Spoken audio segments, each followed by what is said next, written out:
Hello, and welcome to Jack Talk. I'm Stanton Cagle. Today we've got a variety of topics concerning the Lumberjack faithful, starting with the 18-2 Lumberjack basketball squad. We have student manager Charlie Merriweather in studio to talk SFA hoops and what the rest of the season has to offer. After that, we will discuss the outbreak of flu season here in the Piney Woods and how it affects all of us. Last, but not least, we'll have a panel discussion on the seriousness of illegal downloading on campus. Now, we're going to go talk some more about the Lumberjack basketball squad. Notoriously tough men's head basketball coach Danny Casper describes his team as arguably the best defensive team he's ever had. When it comes to an elite basketball team, what comes to mind? Is it statistics? Is it heart? Is it winning percentage? If it's statistics, then how is being the #1 scoring defense in the nation, holding teams to under 50 points on average, as well as being the #10 team in the nation in assists? The team possesses arguably one of the most dominant centers in D1 basketball in Taylor Smith, who is also the #2 shot blocker in the nation, as well as having the #12 assist leader in the nation in point guard Hal Bateman.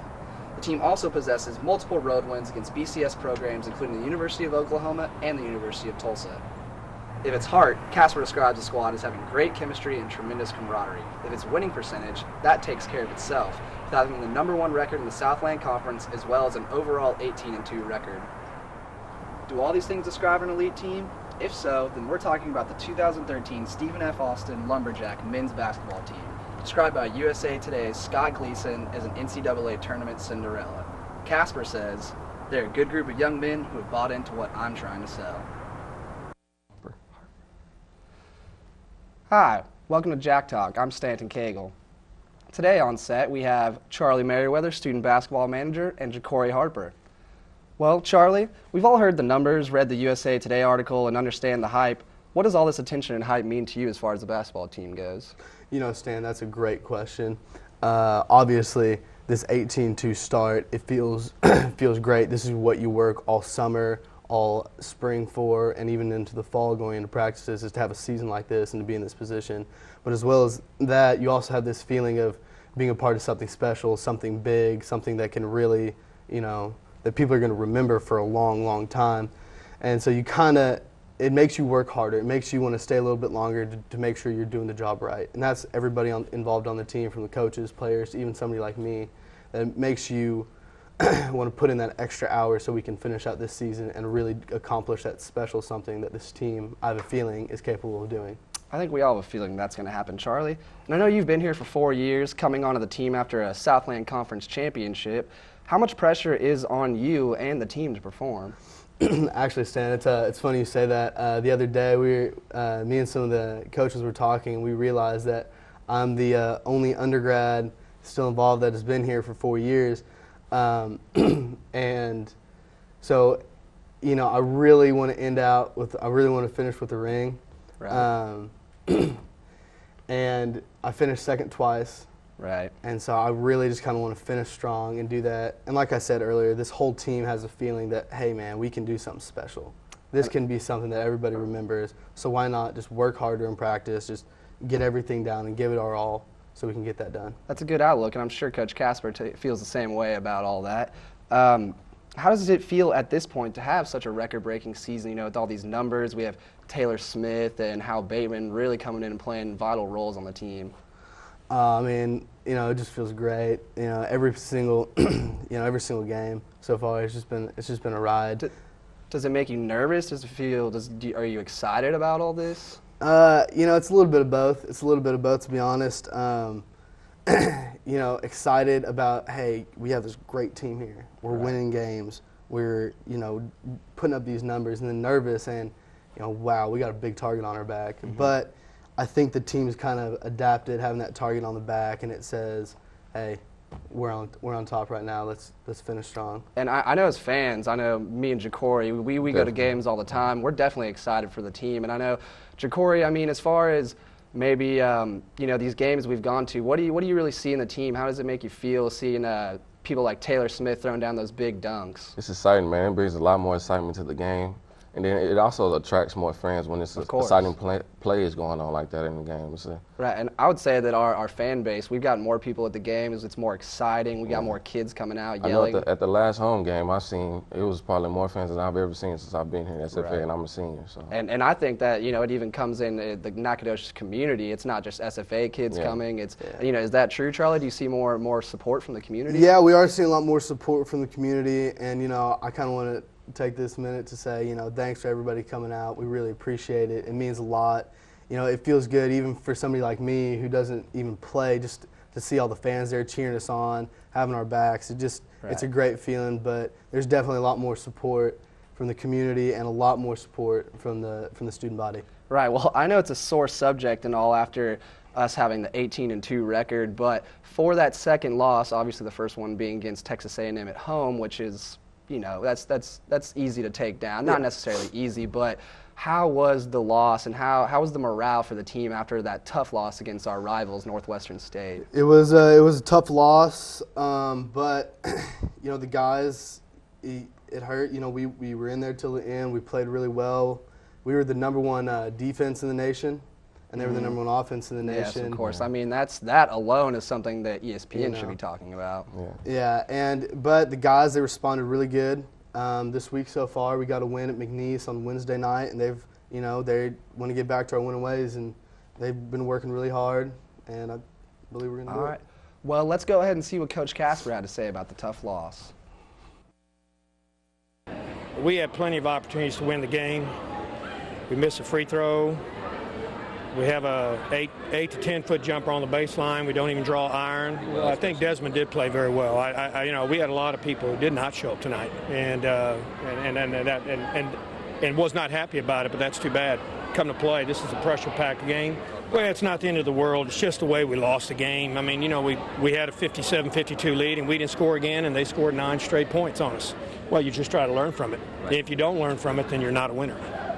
It's that simple.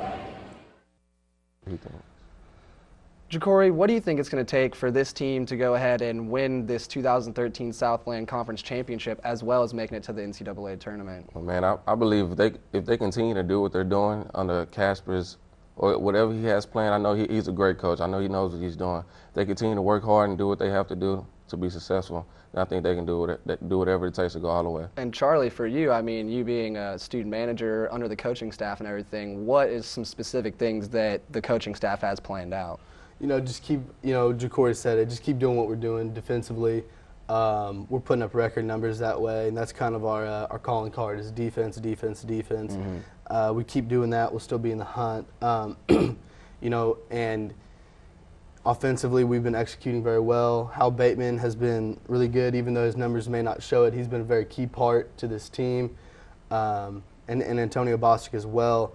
So if we just continue to execute on offense and just keep on that defensive grind that we have, we should be right. How realistic do you think, if we do make it to the big dance, that we can advance past the first game? I mean, obviously we have to deal with our seeding. Yeah, and you know, that's if we make the big dance, and we're just we're trying right now to just to get there, fight to get there. But if we get there, I think we can. We we just need to. Well, that's all we have for this section of Jack Talk. Thank you, Charlie. Up next, how did you prepare for the flu season?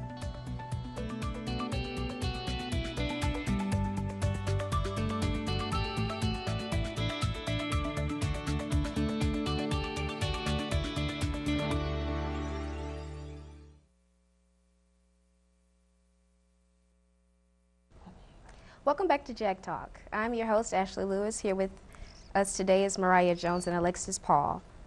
Hello. We are going to talk about how bad the flu is this season, how it is currently affecting many people, and how important it is to get your flu shot.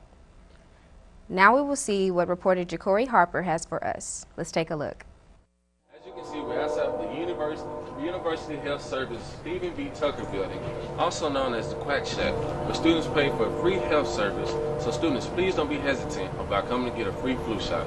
We interviewed a few students around campus just to see what they did to prepare for the flu season. Here are some of their results. I prepared for flu season. I bought a bunch of Germ-X and took vitamin C. I mean, I really didn't prepare. I probably should have got a flu shot or something.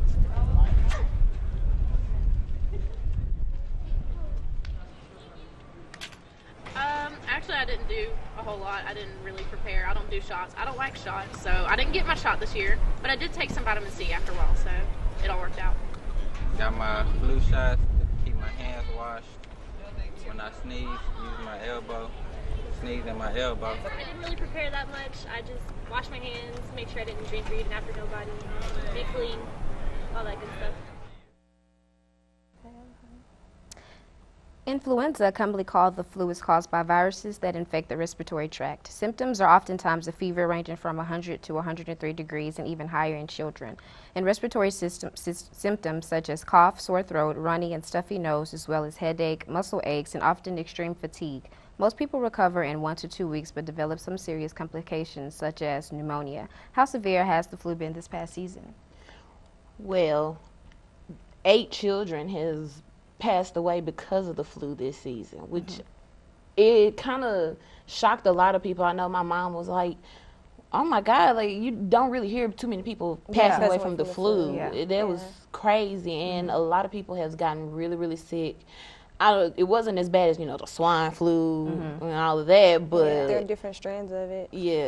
I think that's true. It was crazy. And normally the flu starts to get bad in the U.S. between January and February, but lately it's starting as early as October and lasting to the middle of May.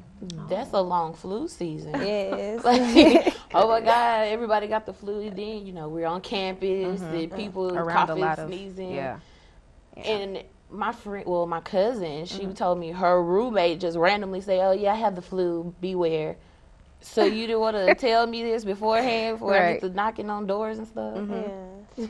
Well, there are 3 types of the flu designated A, B, and C. There are types A and B are responsible for epidemics of respiratory illnesses that occur almost every winter and are oftentimes associated with increased rates of hospitalization and death. Type C is the least serious of the 3 and causes either a very mild respiratory illness or no symptoms at all. Most experts believe that the flu virus is spread mainly by droplets made when people with the flu cough, sneeze, or talk. These droplets can land in the mouths or noses of people who are nearby. What are some ways you think the flu can be prevented? I mean, just pretty much getting the vaccination, because it's saying getting the vaccination is reducing the risk of getting the flu by 60%. Yeah. That's a big deal. If people would just get the vaccination, it would. Right. Wipe it out a whole lot. And then I also feel like if people would can we be more aware of what we're doing? Clearly you're coughing, out and you're spreading your germs. Like, that could stop a lot of it too, but different strokes for different folks. Yeah. Well, I have a list of, preventions, and number 1 is to avoid contact with the infected. Number 2 would be to stay home if you're sick. Stay home. Yeah. Just don't come out. Just stay. Don't go to class. No, just playing. Yeah. Don't. Number 3 is to cover your mouth and your nose, which is what you just mentioned. 4 is avoiding touching your eyes, nose, and mouth. And number 5 would be practice other good health habits. Some of those would be disinfected, frequently touch surfaces at home, work, and school, managing stress, eating nutritious foods, getting plenty of sleep, and being physically active. Is there anything else that you guys want the world to know? I mean, some people want to know, like, what could they use and everything. Lysol kills almost everything. On the back of the can, it says it kills 99.9% of the flu, influenza A and B. Yeah. So it's like you can clean. How about you stay clean and the rest of us won't be prevented. Even if you feel like you've already had it, it's still important to get vaccinated, because a lot of people think you've had the flu, but you're not sure. You're just assuming, and you're still passing it along. So even still get vaccinated, even if you think you've had it. My dad, he keeps telling me to get, I know, I'm guilty of this. He keeps telling me, you need to get the flu shot. You need to get the flu shot. I'm like, I don't want to get sick, because it makes people sick. Yeah. Because they put some of the flu in you. But I'm thinking about it, but I'm just not sure. Because I had it twice. I have had it, but, and it took me down. It took me down. Well, it reduces it. If you get the shot, it reduces the chance of getting it by 60%. Right? Oh, really? Yeah. So even if I had it already, I probably won't get sick from the shot because I already had it. But it's still important to get the shot. Get the shot. You will be fine. But I'm nervous. I want to. If I do it, I need to be at home first before I go, because I don't want to be here with the flu and like miss two days of Dr. Hart's class. Stay home. That's what it says. I can't. Stay home. Number 2, stay home. Stay home, but I got work to do. We got like projects going on every week. Yeah. And I know some people are concerned about that. But what about the people that's like at the parties with the flu? Like, clearly you got on snow boots, a short skirt, and a tank top. Snow boots. Went to Annex with the flu. Yeah. And we all got sick. And now we all have the flu. That's how it works. So stay home if you have the flu. Please. Please. Well, coming up next, have you downloaded anything lately? Stay tuned.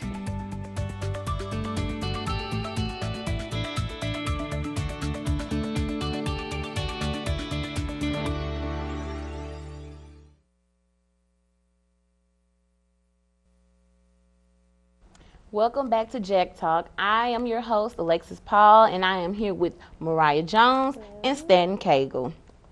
This segment is about illegal downloading. This has been around for years, but because of the advantages in modern technology, it has become a bigger problem. A lot of people think that it's not a serious issue or that they won't get caught until it happens to them. There was an article that I saw in the Pine Log that sparked this whole topic. But before that, we had our reporter, Ja'Cory Harper, to speak to a few students here on campus to talk about illegal downloading. Let's watch. Yes, I've illegally downloaded music on campus.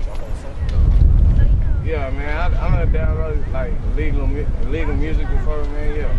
I also got caught. I've downloaded illegal music from my parents. I had to go to counseling and watch a video about illegally downloading music on campus, and next time, if they caught me doing it again, I would have got kicked off and suspended.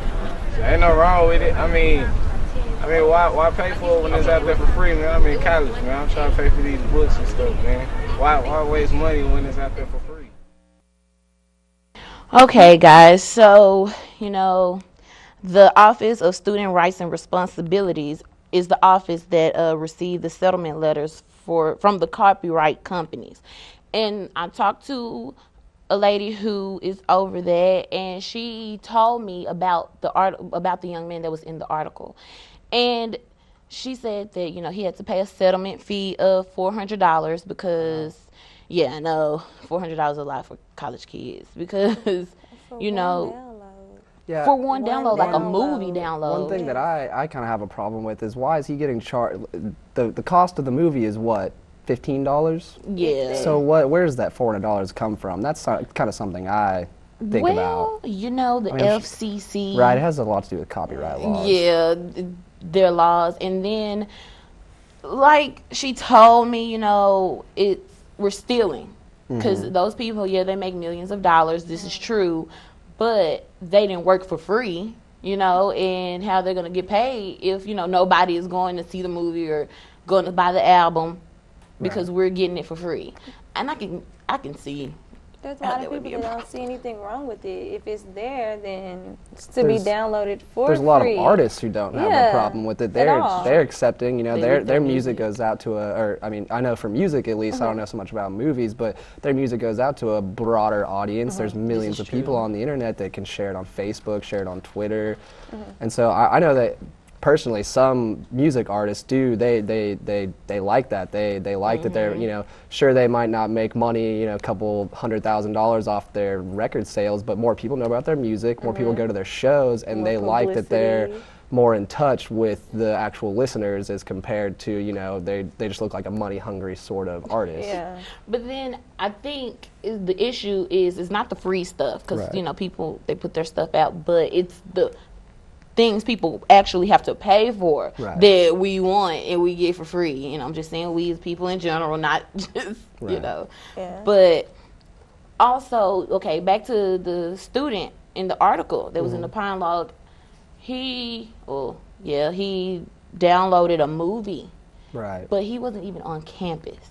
He downloaded from his apartment, and he came on campus, and that was another thing that they were telling me about, that even if you download it from home and then you hook up to SFA Wireless or the Hardwire, which or whatever, we all do when we bring our laptops exactly, or our phones, then it will, like, you know, how can I explain? I can't even explain it. Yeah, it has it in the history. And all that so stuff. like people your file can, sharing and stuff. Exactly. And, you know, People can it's a grab. double-edged sword because we have this kind of free internet on campus. I mean, technically you have to pay through tuition and stuff like that, but it'll bite you in the butt like that. It because, will. You know, you got to come back and you're doing it on your own things, but it comes back and it's like, oh, well, technically and you're on anybody SFA. can tap into your computer. And like you said about file share, they were also telling me that with the file sharing, that's how people get caught, because people don't turn it off.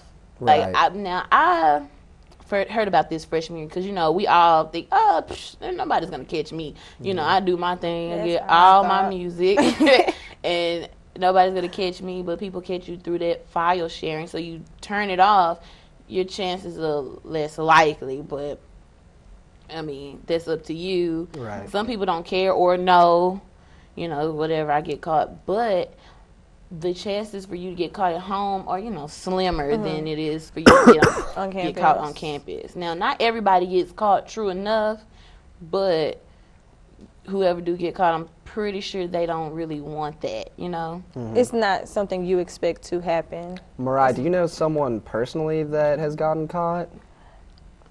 I know someone. We don't have to say names. I know someone. I think we all do. Yeah, I mean, Yeah, we it's all one of do. those things you didn't expect to happen, and it ended up happening to you, and it's like, It's 2013, yeah. This is how we kind of get this because you're stuff. wondering, like, how are they going to catch me? How do they know where I'm at? How do they know my room? And she said that they could actually narrow it down to your username and the room you were in if you get caught.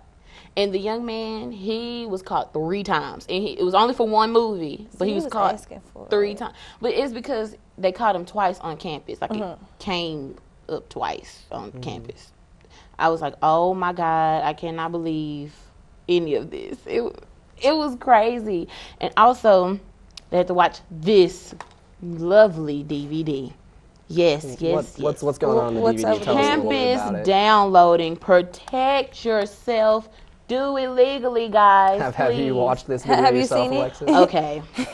So I only watched it for this. Of course, you know, they haven't contacted me about anything else. But it was pretty interesting. A young man, he had to drop out of school. Wow. Because he couldn't afford to pay for college because he had to pay the copyright company back. And I guess, you know, is that worth it? Exactly. Like, that guy must have been downloading an insane Is it amount. worth it? I mean, 5 songs. Okay, let's be real. Let's be real, guys. Right. We're real people. iTunes, like, $129 for a song, really? Right. I got 1,000 and some songs on my playlist. That's more than $1,000. You know, that's a lot of money. Granted, I have Some to admit. tuition. But if they charge him his tuition, okay, well, his tuition here a year is what, $8,000 or so.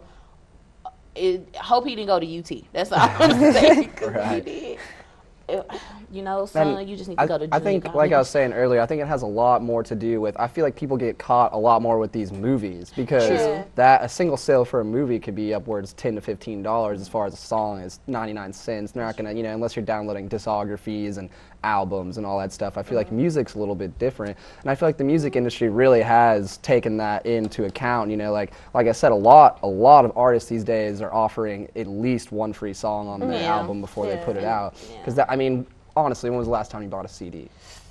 Actually, I know it's been since high school Maybe for me, it's unless been you a know you get while. those Best Buy gift certificates for Christmas or something like but that. it's And you're only like, well, what else am I $20 spending to it get on? that one Casey and JoJo CD. And I mean, honestly, I feel like in the next 10 or 15 years, it might not be free music, but you know, that's how we get our music now, is online. iTunes is way more popular than record stores. It is iTunes. You have Amazon. What is it?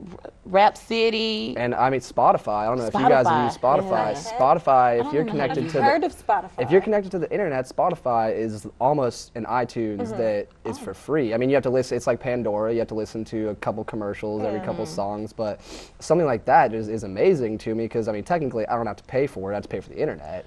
So how do you use Spotify? My brother has one. I don't even know how to use it. It's a free download. It's just kind of like iTunes, and I mean, they claim to have something like all the recorded music almost, you know. I mean, I know as far as like new albums that come out, they pretty much, it only takes them about a week to put that new album. Wow. And that's, cool. I mean, as far as the illegal downloading music, Spotify has helped me a lot to just stop, you know, I get almost all the music I want. So we can get in trouble for using Spotify. No, it's 100% legal because okay. there's ads. It's like Pandora. Okay. It's 100% legal. Yeah, I mean, as long as you have the internet, you have to pay. I know you have to pay a fee to use it on your phone and stuff like that. But honestly, Spotify, I think that's the future of music right there. Really? I'm probably download the app the artists tomorrow. The artists get I know they get royalties. It's like Pandora. They get royalties for the songs that are played. The more popular songs, they'll probably, you know, get more money and stuff like that. But there's still ads on it, and I feel like that's, you know, that's how music is coming these days. Is it's going to be a couple free songs, an ad, couple free songs, an ad. I have a question. Do you guys remember LimeWire? I Kazaa. had LimeWire. LimeWire was I am guilty. I lost about best. 3 computers to that. You too? I was wondering why Oh all my my God. computers were getting viruses and That's stuff. how they all What started is crashing. LimeWire was awesome, and then the government just came and Yeah. swooped down. The whole Next thing I knew it Napster was thing. gone. I tried to pull I it had up. Napster. I don't know about you guys. My first iPod Pinky, his whole playlist straight from LimeWire. LimeWire. I'm just saying, oh my gosh, it was just awesome. But you know, now cracking down on it, of course. But let me just say, don't do it at school, because if you do it at school, it's over with. You're Get gonna get Netflix, fined. get Spotify. Netflix, I forgot about that. For people with movies, please go to Netflix. Hulu has TV shows, for free. everything Free, for it's free, legal. guys. It's legal. You're not breaking the law. The FCC knows about it, and a lot of these illegal places are overseas as well. So, thank you to our guest, Mr. Charlie Mayweather. Thank you to all of our panelists, including Mr. Jacory and Miss Ashley. And thank you guys for watching Jack Talk. I'm Alexis Paul. See you later.